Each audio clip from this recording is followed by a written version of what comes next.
What's going on, guys? And I'm back finally to make a video. And I know it's been forever, going on nearly a month, nearly my longest layoff ever on a channel, making a video. And I truly apologize. I've been so busy between my new job and everything else going on. I just haven't had time. But I've been watching this shit, and I haven't watched a good chunk of these games the last 3 weeks. And there's a lot to talk about. Basically, a lot to rant about. I think people need to, let's start this off. Earlier this season, you can go back and check out my Detroit Tigers 2015. I said I could see this team either being a first-place squad or a third-place squad.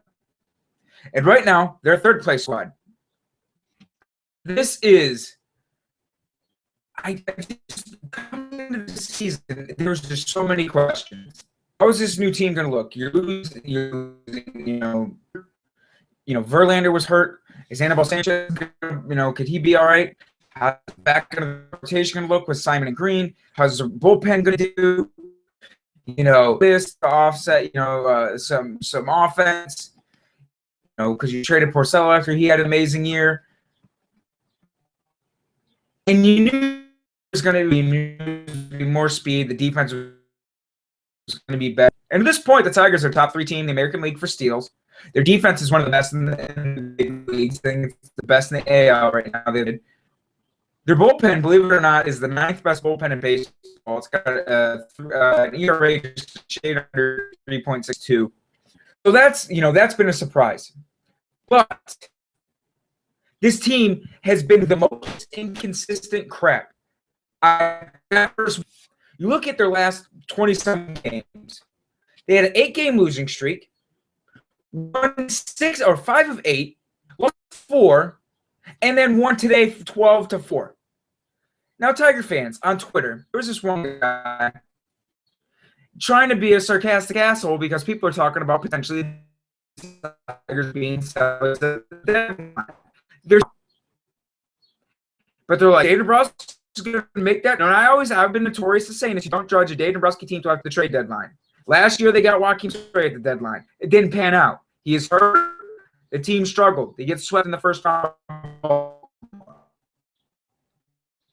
Year prior and the Infante trade worked out great. Doug Fisher trade. He struck gold most of the time. But they just might not be that good. If they were to set that line, I wouldn't mind it.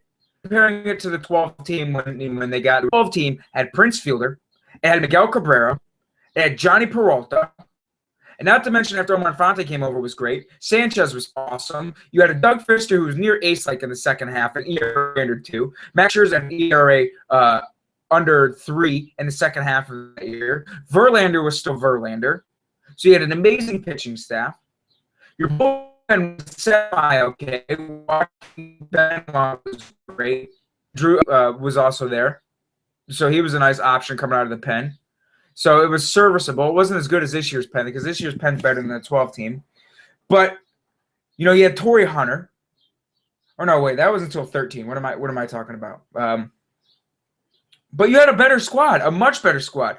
Peralta, Fielder, Miggy had a triple crown year. Infante, Jackson had a pretty okay year. Delman Young hit 21 bombs that year. Quentin Berry was a huge spark for a couple months that season. I mean, you had a lot better team. Just tremendously overall. But the biggest difference is the division was shit in 2012. The division was shit in 2013. The division was shit in 2011. Now, 14, they won it by a game. 13, they won it by a game. The last 2 years has been closer. 11 and 12, it wasn't as much. But still, this year, with how good the Royals are, you can't just sit there and go, well, something division's not that good. And, after they make their trade, the Tigers are going to come back and they're going to play better and they're going to be as good. They had 2 consecutive months. They're 7-10 so far in June.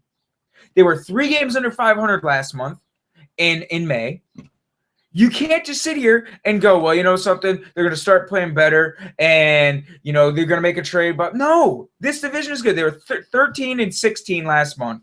They're 7-10 so far this month. 2 consecutive sub-500 months. And you know something? The Royals cooled off, and the Tigers made no ground up whatsoever. They're sitting in 3rd place, sitting below Minnesota. You can't just sit here with this homer optimism saying like that you know, after Dabrowski makes his trade, that it's going to be a better team, because it's just not. This team's offense is so inconsistent. You know, JD Martinez nearly goes deep 4 times today. You know, but then he's going to go for 0 for 17. You know, Miggy has been consistently good all year. Iglesias is starting to cool off some. You've had no production out of 3rd base. And you got no options to replace them, because between Wilson and Romine, you got 2 guys there that have OPS below 700. So almost below 600, I think. And Castellanos is only hitting 219. He's doing awful. And he's not playing good defense either. You know, Ian Kinsler got hot for a little bit. He got his average up to about 285. Now he's back down to like 262. He's just been awful. He's been awful. I mean, good thing he's got his glove, because he's been awful. You know, last year he was 300 through the first half, and he was awful in the second half. He had a good month, and he's been awful. You know, he's been terrible. You look at the outfield. I mean, JD, he's been so up and down, but he's starting to pull out of it. So you got that as a positive. I mean, Anthony Ghost came out like gangbusters, and he's cooled off. That guy can't hit left-handers, and he just every time he's up against a lefty, it's an automatic strikeout. It legitimately is. The only time he has a shot against anything is when it's against right-handers.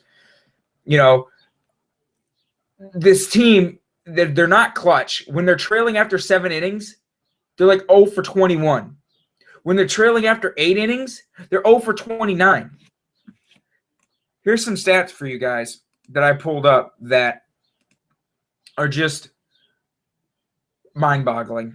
They have had 9 comeback wins this year. The largest comeback was 4 runs.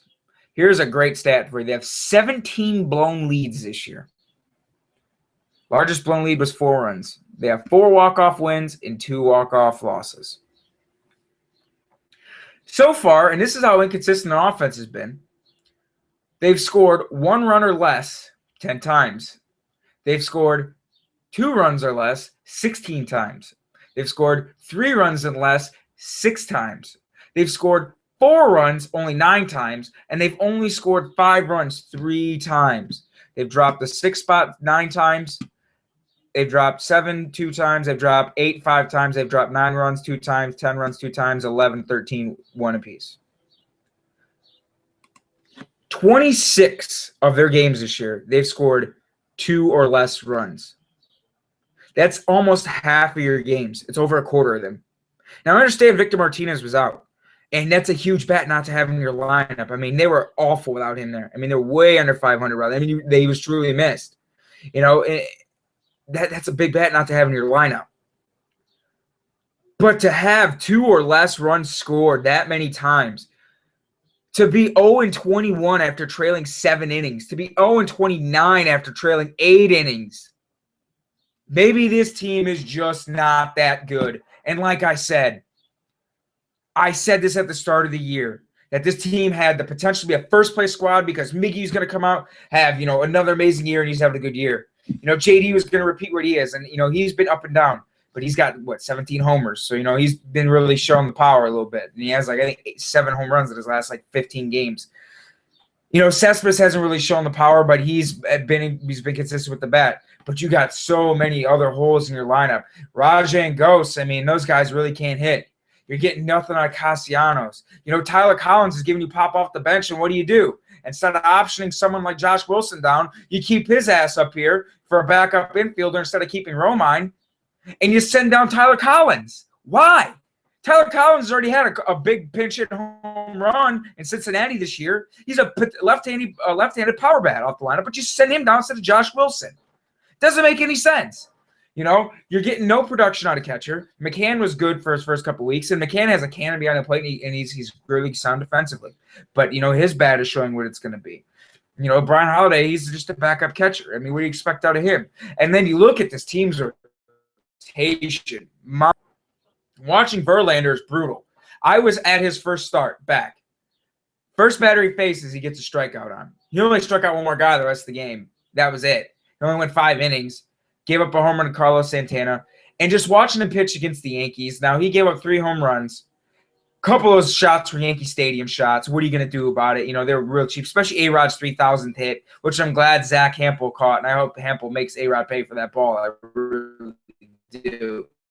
You know, but just watching him try to get guys out. I mean, the curveball looks better, but he has no out pitch anymore. You know, I was watching some Verlander highlights from 2011, watching his first, no-hitter back from in 07, and just, he had that depth on the slider. The curve was filthy. You know, he could get guys out with 99, 100. You know, the changeup was a lethal weapon. Guys would be out in front because they're sitting on 101, and they get an 85-mile-per-hour, changeup. Now watching him, he gets a guy down 1-2, and foul tip after foul tip after foul tip because the fastball don't have the life like it is. He can't really spot the slider anymore for strikes. The curveball is always outside or it's up high, or guys lay off it. They don't respect the fastball anymore, so they just sit on everything. They sit on it. And then when he does throw him a fastball, it's 93 and kind of flat, and it's kind of down the middle. Or he throws a curveball and it's down the middle, at the knees, and they hit it. They clobber it. And he just doesn't have an out pitch anymore. It's brutal to watch him try to put hitters away. He's got 4 strikeouts in 2 games back. That's it. 4 strikeouts. Verlander, of all people. He just can't put hitters away. And it's shown. Last year, there's this thing. He can't put hitters away because they don't respect his fastball anymore. And his secondary offerings aren't as good as they used to be. David Price has been literally the only player that you have a shot to win. I mean, he can't do it all. I mean, the guy had back-to-back complete games. He can't go out there and do that every single time. And Simon pitches horribly on the road, but he pitches amazingly at Comerica Park. I don't get it. He got destroyed yesterday, but he was due for a clunker. He's been great. I'm not going to rag on him. Sanchez has been absolutely outstanding in the month of June, but was awful the first 2 months. Shane Green was so bad he got optioned down to Toledo. You got Kyle Ryan, who had a couple pretty good starts, but he got hit up pretty good his last time out there. I mean, it's just so much inconsistency with this team. And for these people to sit there, and it's just laughable. You're 34-34 coming into this game. You drop a 12 spot on Masahiro Tanaka. And then you're going to go out there and be a sarcastic asshole. Oh, the Tigers, about people saying they should potentially sell like they're crazy. You're 6 games out, and you're 1 game over 500. KC is better than you. So much better than you. You can't really say the Tigers' rotation is much better than KC's. Because if you look at them, they're really not. They're really not. Yeah, the Tigers got the names in the rotations that's better than what Kansas City features. And I'm sure statistically, if we look at the stats between KC and the Tigers for team pitching, KC's team overall pitching has let me go to for starters, not relievers here real quick for starting rotation ERA. Detroit is 7th in the big leagues with a 4.13 ERA. KC is 13 or is 12th. So I mean, there's really not that much of a separation. But you look at their bullpen. 191 ERA. They don't blow leads. Their defense is just as good as the Tigers. I don't care if they have more errors. Their offense is just as good. Let's go for the offense. Kansas City is 7th in the majors in offense. The Tigers are 8th. So they're right there. I just don't get how people are going to sit here and play this game, because they dropped 14 runs today. And it's a day game, too. The Tigers they play good in day games. I don't know what it is. They don't play good in night games for some reason. Look at their day-night stats. It's ridiculous. But to sit here and try to act like a smart asshole because they're 1 game over 500 and they dropped 12 runs on the Yankees today, that people are saying that they should potentially be sellers at the deadline is crazy. It's not. I'm sorry. This team – you already see how the window's closing now with all these aging players. Do you think it's going to get any better next year? Because it's probably not. You have no organizational depth. Your players are aging. Miggy's not getting any younger. He's going to be 32 next year. Victor's going to be 37 next year. JD, fine, he's sub 30. Cespedes, I think, is 29 or 30. Your rotation is going to be minus David Price next year because you're not re-signing him. Anibal Sanchez, you already seen how inconsistent he's been this year. Justin Verlander's getting worse and worse. He's aging awful. You don't know what you're going to get out of Shane Green. Simon's going to be gone. Cespedes is potentially going to be gone. So why is it so, crazy to fathom that the Tigers would go, look, Royals are good this year. They're better than us. Just as good as offense as us. Play just as good as defense as us. They steal a lot of bags. Their bullpen's untouchable. The rotation's good enough. They got a 6-game lead on us. We've been 500, through almost 70 games this season. We're gonna trade away David Price. We're gonna trade away Yoenis Cespedes. We're gonna get some pieces that could build for the future because Castellanos might not be it.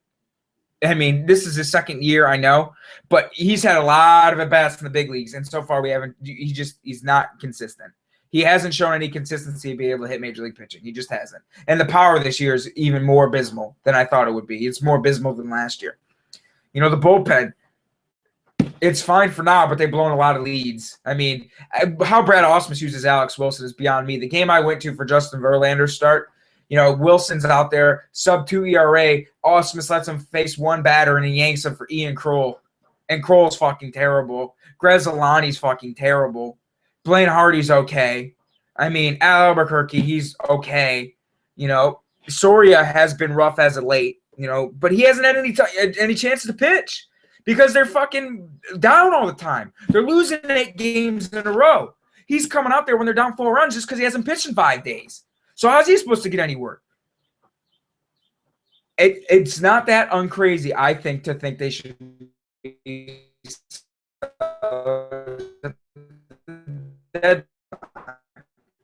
because they have no organizational depth. If David Price, if a team, an Addison Russell, or a Javier Baez, or a Kyle Schwarber, do it. Get someone that's young. Get someone that has upside. Go get an Addison Russell with, a decent couple of, someone that's got like a ceiling of Eddie Rodriguez for the Red Sox, when they dealt Andrew Miller to the Orioles. Get something like that. Get some depth back in there because Derek Hill's a couple years away. Steven Moya is Adam Dunn. That's all he is. Guy strikes out 160-some times in Double-A last year, and now he hasn't been good at all. I mean, you got Kevin Ziomek, okay? You got Buck Farmer, you got Kyle Lobstein, but these guys aren't guys that are going to sit here and fill a hole of a David Price. They're not going to sit here and give you the depth you need. Moya isn't going to come up and fill a spot of a Yoenis Cespedes. He's just not. If someone's going to give you something good for David Price, you got to think about it, especially if you're coming into the deadline and you're 4 or 5 games over 500 and you're sitting 4.5, 5 out, and you've just been playing, 5-5 baseball, 6-4 baseball. You're losing 8 straight, winning 5 of 8, and then losing 4. You might have to think about it because, like I said, the theme in this video, maybe they're just not that good. There is so much wrong with this team. It's not even funny. And for people to think it's crazy to think that Dane Ruski should be a seller at the deadline is stupid because you have an aging core, you have no organizational depth, and you have pieces that people want. Someone will take a Yoenis Cespedes that's hitting over 300 for the first time in his career and has a pretty good OBP and is slugging almost 500. Someone will take a David Price off your hands. Sanchez straightens it out. He doesn't have that much longer on his contract. Someone will give you something for an Anibal Sanchez because no one's going to take Victor. That guy ain't getting any younger, and he's got a big contract. You could trade JD, but I think that's stupid. I think that's a piece you need to build around for the next couple of years because he's under team control for a while. You got to keep that. Kinsler is not getting any younger, and his bat is inconsistent as shit. The only thing I can honestly say for Ian Kinsler, I'm really surprised about, is that he has stayed healthy since putting on a Tigers uniform because he was hurt a lot in Texas. So I'll give him that, and he's played outstanding defense. But that only goes so far. It really does. I mean, you could use an everyday center fielder. You really could because between Ghost and Davis, it really isn't getting it done. And you could definitely use a starter in the rotation. So if David Price could net you a Noah Syndergaard, if David Price could net you, someone like that, you should think about it, Dave Dombrowski. That's all I'm saying. Because Shane Green come out like gangbusters, and he's in the minors. And he's not going to be a guy, I said he could be a mid-rotation starter. I'm still high on Green. I really do. But he's not going to be a guy that's a David Price. You know, Syndergaard's got frontline stuff, and you got no one. If you fucking think Kyle Lobson or Buck Farmer is going to blossom into Noah Syndergaard or into David Price, you're full of shit. I mean, you need a starter for the future. You really do. So this team has been awful. It has been awful. You know, between the game in Chicago and their 8-game losing streak, they're lost 7 or 6 in a row. What happened? Soria blows the save with 2 outs. You know, they have, like I said, 17 blown leads this year. Their offense has just been mediocre and inconsistent. 2 back-to-back months so far already that they're under 500, you know? And it pisses me off because their bullpen is the 9th best bullpen in baseball. So they're not completely destroying them. But their offense is and their defense is good, and they're stealing bases. But they can't get a starting pitching where, you know, David Price is throwing a complete game, and then Sanchez is throwing a complete game after that. But then Verlander comes back, and he pitches 5 pretty good innings in his debut. And then the bullpen blows it up, and then they lose the fucking game. Or Kyle Ryan comes out and gets shit-wrecked. And then Verlander comes out and gets shit-wrecked. And then Simon comes out and gets shit-wrecked. And then you got to hope to God that, you know, we can get one more win. So, you know, at least we know we can at least get another win when David Price pitches. This is like 2011 when Verlander was Cy Young and MVP. You know, Verlander would go out and have to keep stopping losing streaks because they had no one behind him. Max Scherzer wasn't the Max Scherzer he is now. Rick Porcello was shit in 2011. I mean, that's why they had to go get Doug Fister because they had no one. And that's what it's like this year with David Price. So I honestly think they should consider selling because you need some organizational depth. You really do. What good is it going to be if you coast in as a second wild card with 7 games over 500 and you lose in the fucking first round of the wild card? What good is it? Because you're going to lose those players anyways. So you're going to you keep everyone and you buy and you trade away more from depth you don't have. And you go and you make the second wild card. And you get bounced out of that game. What's going to happen out of that? The same thing that happens last year when they go out and they trade for David Price and Joakim Soria. You went and you dealt Jake Thompson. You went and you dealt Corey Knebel. You dealt top 100 prospect in baseball to get these guys. You deal Austin Jackson. You deal Drew Smyly. Depth. Guys under team control, especially Drew Smyly. What does that net you? Yeah, you got some sexy names in rotation. Verlander, Scherzer, Price, last 3 Cy Young winners. You got Soria. You know what it netted you? 3 straight losses in the fucking ALDS, and you're out. And you lost Max Scherzer. I said 2 years ago, deal Max Scherzer because you need organizational depth. Because that 2014 year, you're losing so many people because you're losing Scherzer. You're losing Torrey Hunter. You know, Austin, you're going to be losing especially 2015 this year because you're going to be losing Jackson and you'd be losing Porcello because they're all free agents. I said 2 years ago, if you don't win the World Series in 2013, you deal Max Scherzer, get some depth. And you know what happens if you'd have dealt Scherzer in 2013? That depth you would have got when he was really good because you were selling high on him because he won the Cy Young that year would be affecting you right fucking now because those guys would have been ready to come up and it had been top prospects. Don't keep these guys around because you want to make the playoffs again as a second wild card team, and then you lose Price and you get nothing out of them. Yeah, you get a comp pick that's not going to be worth shit. You don't know what's going to be in 5 years. Don't keep them around. Don't keep Cespedes around. Don't keep Price around because you want to make it as a second wild card and get bounced the first round, and you lose them, and you get nothing but comp picks that aren't worth a shit. And you got to wait 5 years to see what they're even going to do.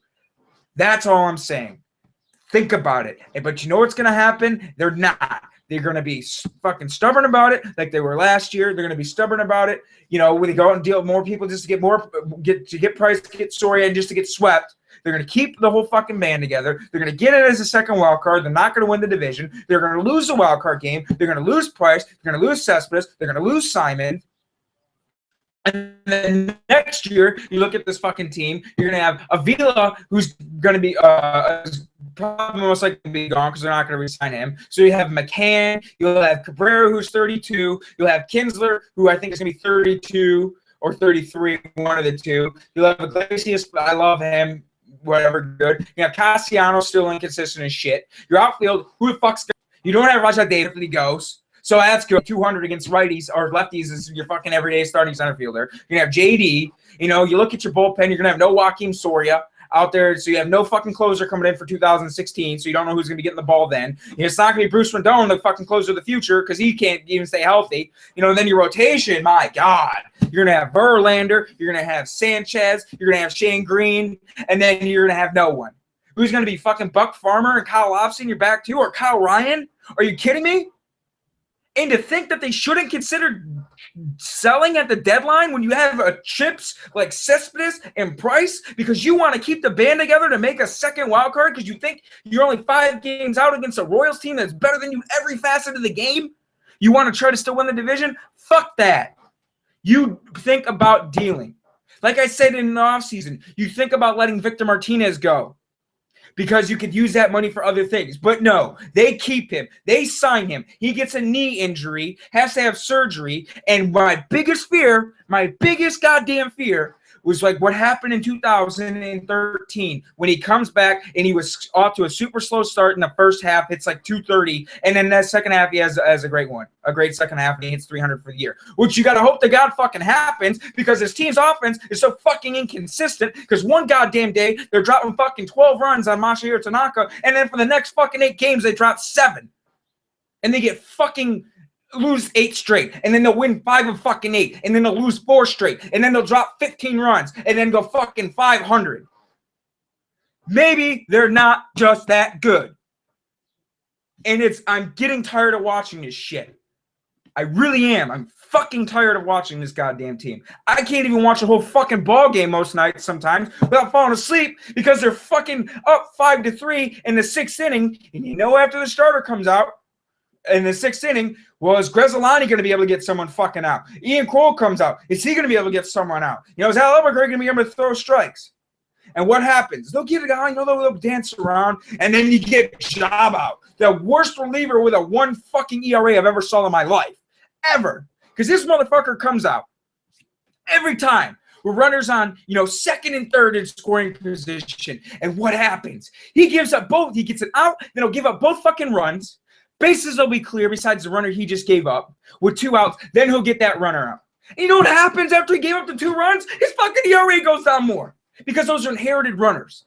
He is the worst fucking 1 ERA reliever I've ever saw in my life. Ever. And then they blow the lead. They've blown 17 fucking leads out of almost 70 games. That's a quarter of your fucking games. Maybe they're just not that good.